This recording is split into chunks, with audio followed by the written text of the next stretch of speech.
Hello viewers, இன்னைக்கு நம்ம பார்க்க போறது One Piece episode 1131 part 1.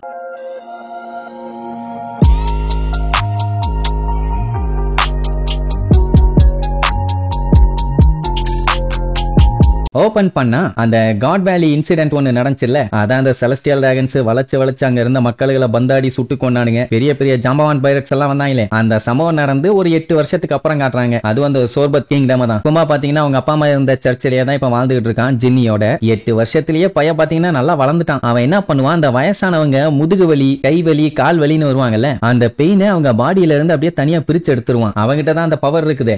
இப்படி ஒவ்வொருத்தருக்கும் பண்ண உடனே வயசானவங்களுக்கு எல்லாம் முதுகு வலி, மூட்டு வலி, முட்டி வலி அப்படி இப்படின்னு உடனே சரியான உடனே சந்தோஷம் தாங்க முடியல. முதுகு வலியில தூக்கமே இல்லாம இருந்தோம், உன்னாலதான் இப்ப நிம்மதியா தூங்குறோம் அப்படி இப்படின்ட்டு அவனை நல்லா புகழ்ந்து பேசுவாங்க. அது மட்டும் இல்லாம இவங்க அப்பா காலத்துல இருந்து இந்த சர்ச்சுக்கு வரவங்களும் இருக்காங்க. அண்ட் இவங்களை ஏன் எதுக்கு கூட்டிட்டு போனாங்க, சடனா ஏன் காணாம போனாங்கிற மேட்டரே இவங்களுக்கு தெரியாது. பட் எப்ப திரும்பி வந்தானோ அப்பவே இவங்க எல்லாத்துக்கும் செம ஹாப்பி. வந்தவன் இப்படி ஒரு ட்ரீட்மெண்ட பாக்கான்னா இன்னும் ஹாப்பியா தானே இருக்கும். உங்க அப்பா அம்மாவும் கண்டிப்பா எங்கேயாச்சும் சந்தோஷமா தான் இருப்பாங்க அப்படிங்கிற மாதிரி பேசுவாங்க. அப்படின்னா என்ன நடந்துச்சு எது நடந்துச்சுன்னு இவங்களுக்கு ஒண்ணுமே தெரியல. குமாவும் எதுவும் சொல்லல. பயலுக்கு இப்ப 17 வயசு தான் ஆகுது, ஆனா அதுக்குள்ள பாஸ்டர் ஆயிட்டான். இப்படி எல்லாரோட பெயினையுமே பையன் அழகா சரி பண்ண உடனே அத்தனை பேரும் இவனை கடவுள் மாதிரி பார்க்க ஆரம்பிச்சிட்டாங்க. அவனோட கைய ஒரு மிராக்கிள் ஹேண்ட்ஸ்னே சொல்லுவாங்க. அது மட்டும் இல்லாம இப்ப பையன் பாத்தீங்கன்னா அந்த சர்ச்சுக்கு சண்டே போவாங்கல்ல, அந்த டைம் மட்டும் தானே பண்றான். இந்த மாதிரி வீக் டேஸ்லயும் நீ பண்ண முடியுமா அப்படின்னு ஒரு வயசானவர் கேட்பாரு. கேட்ட உடனே முடியாதுன்னு ஸ்ட்ராங்கா ஒரு சவுண்ட். யாரான்னு பார்த்தா நம்ம ஜின்னி. சண்டே மட்டும் தான், மத்த நாள்லாம் வந்தீங்கன்னா பிஞ்சு போயிரும் பிஞ்சு.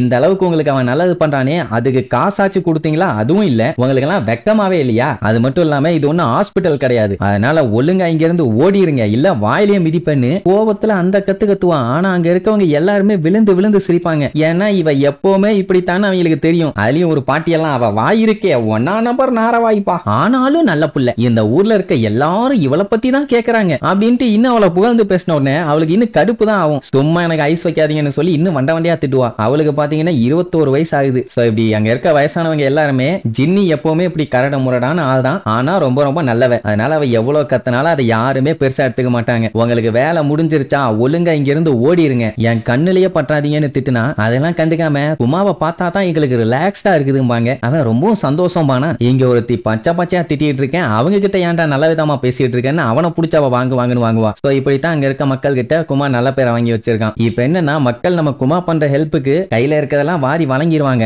ஆனாலும் அவங்களால முடியல. காரணம் என்னன்னா இப்ப வந்து இருக்க புது கிங் எல்லாத்தையும் வச்சு செய்யறான். அதாவது இந்த நாட்டுல வாழணும்னா ஹெவன்லி ட்ரிபியூட்னு சொல்லி அத்தனை பேரும் அவங்க வாழ்றதுக்காக வரி பணம் மாதிரி கட்டணும். அது கொஞ்சம் நஞ்சம் கொடுத்தா பரவாயில்ல, நிறைய கேட்கறானுங்க. உதாரணத்துக்கு இப்ப இந்த வயசானவங்க இருக்காங்கன்னு வைங்க, இவங்களுக்கு வருமானமே ஒரு 10,000 20,000 கிடைக்குதுன்னா அவன் 50,000 கெட்டும்பான். அந்த அளவுக்கு கொடூரமான ஒரு கொடூர குரங்கு. பேர் என்னன்னா கிங் பெக்கோரி. இதயமே இல்லாதவன். இஃப் இன் கேஸ் இந்த வயசானவங்க வேலைக்கு போக முடியல, ஒரு வேலை காசை கட்ட முடியாம போயிருச்சுன்னா அடுத்த மாசம் கட்டட்டும் அப்படின்லாம் விட மாட்டான். உடனே புடிச்சு ஜெயில போட்டுருவான். இல்ல இன்னொரு காமெடி என்னன்னா, ஜெயில போட்டா என்ன பண்ணுவோம், அவன் தான் 3 வேளைக்கும் சாப்பாடு போட்டு பாத்துக்கணும். ஆனா அதுவும் பண்ண மாட்டான். சாப்பாடெல்லாம் கிடையாது, கடைசி வரைக்கும் சாப்பாடு இல்லாம பசியிலேயே சாகணும். அப்படின்னா எந்த அளவுக்கு நல்லவனா இருப்பான்னு பாருங்க. இன்னொரு மேட்டர் என்னன்னா, இவன் செலஸ்டியல் டிராகன்ஸ் சொல்றத கேட்டு நடக்கிறவன். அவனுக்கு நில்லுன்னா நிப்பான், உட்காருன்னா உட்காருவான். அதனாலதான் இந்த லெவல்ல இருக்கான். வயசானவங்க எல்லாருமே இங்க கஷ்டப்பட்டு தான் இருக்காங்க. அதனாலதான் சரி இப்போ உடம்பு சரியில்லாம போனாலும், அதாவது மூட்டு வலின்னு வந்தா கூட அதை நம்ம குமா கிட்ட வந்து சரி பண்ணிட்டு போய் வேலை பார்த்தா அவங்களுக்கு காசு கொடுக்கலாம் அப்படிங்கறதுக்காக தான் இந்த மாதிரி கேட்டுட்டு இருந்திருக்காங்க.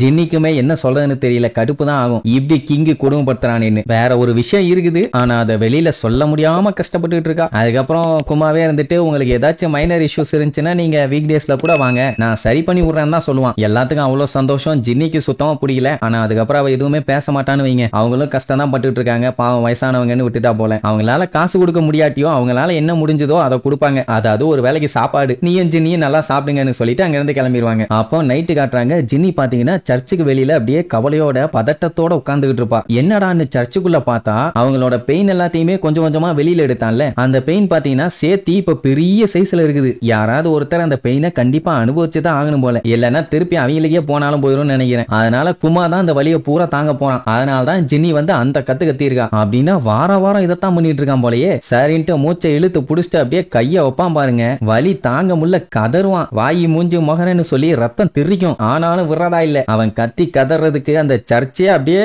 அதிரும் பாருங்க. இதை கேட்டுட்டு இருந்த ஜின்னி பாத்தீங்கன்னா அவ்வளவு ஃபீல் பண்ணுவா. இப்படி எல்லாம் அவங்களுக்காக இவன் கஷ்டப்படுறான்னு சொல்லி தான் அவங்கள புடிச்சு அந்த வாங்கி இருக்கான். அப்புறம் என்ன மொத்த வழியும் தாங்கிட்டு கடைசியில திருச்சு போய் விழுவான். முடிச்சிட்டானா அப்படின்ட்டு அழுதுகிட்டே போய் அவனுக்கு ஒத்தலம் கொடுப்பா. அப்புறம் புடிச்சு திட்டுவா, ஏன்டா வாரம் இப்படி பண்ணிட்டு இருக்கியே, நீ இவ்வளவு கஷ்டப்படுறேன்னு கூட அவங்களுக்கு தெரியாது, ஏன்டா அப்படி பண்றேன்னு சொன்னா பரவாயில்ல, இதை விட்ட வேற வழியும் இல்லாம. ஏன்னா அந்த பெயினை யாராச்சும் ஒருத்தர் அக்செப்ட் பண்ணா மட்டும்தான் அது மறையும், இல்லைன்னா இன்னும் இருந்துகிட்டே தான் இருக்கும். ஒருவேளை அந்த பெயினை அப்படியே கண்டுக்காம விட்டுட்டான்னு வைங்க, அது என்ன ஆகும்னா திருப்பி யாருகிட்ட இருந்து அந்த பெயினை வாங்கினானோ அவங்களுக்கே போயிடும். அதனாலதான் எல்லா வழியையும் இவனே வாங்கிக்கிட்டான். பட் அவங்க சந்தோஷமா இருக்காங்கல்ல, எனக்கு அது போதும், நீ கவலைப்படுறதா எனக்கு கஷ்டமா இருக்குது, ஆனா கவலைப்படாத, இதனால நான் இன்னும் ஸ்ட்ராங் ஆவேன்பா. பட் என்ன சொன்னாலும் ஜென்னிக்கு கவலை இருக்குதானே செய்யும். சரி அதை பத்தி எல்லாம் யோசிக்காத, நமக்கு சாப்பாடு கொடுத்தாங்க அதை சாப்பிடலாம்னு சொல்லிட்டு ஜாலியா சாப்பிட்டுட்டு நாளைக்கு எங்கேயாச்சும் வெளியில போலான்னு அங்க போலாம் இங்க போலான்னு சூப்பரா பிளான் பண்ணுவாங்க. அப்படியே ஒரு 5 வருஷம் ஆகுது. குமாக்கு பாத்தீங்கன்னா இப்ப 22 வயசு. வழக்கம் போல எல்லா நாள் மாதிரியும் ஜாலியா தான் போயிட்டு இருக்குது. அப்படி ஒரு நாள் ஜின்னிக்கு நம்மால காஃபி போட்டு கொண்டு வந்து வைப்பானா, திடீர்னு என்ன நினைச்சான்னு தெரியல, நம்ம கல்யாணம் பண்ணிக்கலாம்னு சொல்லுவா. இழுச்சுக்கிட்டே சொல்லுவாளா, நம்ம பையன் ஷாக் ஆயிருவான். சரி ஓகே சொல்லிட்டு கல்யாணம் பண்ணிடுவான்னு பார்த்தா